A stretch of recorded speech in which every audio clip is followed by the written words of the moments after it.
আসসালামু আলাইকুম রহমতুল্লাহ। আমি আপনাদেরকে কিছু বলবো না।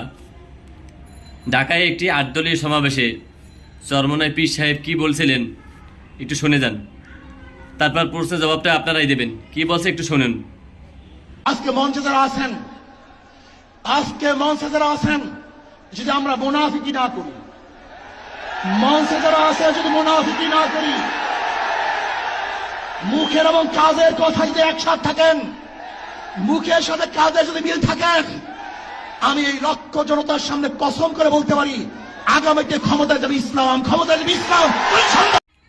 উনি কি বলছে আপনারা শুনতে পাইছেন।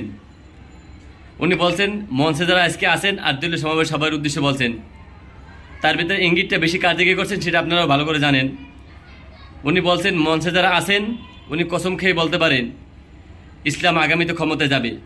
এখন আপনারা এর বিচার করবেন। উনি মঞ্চে কসম খেয়েছে কেউ যদি মুনাফিকি না করে। এখন আপনারা বলেন যে কে মুনাফিকি করছে আর কারা মুনাফিকি করছে, এটা আপনারা তার বিচার করবেন এবং পুরো ভিডিওটা আপনারা দেখছেন।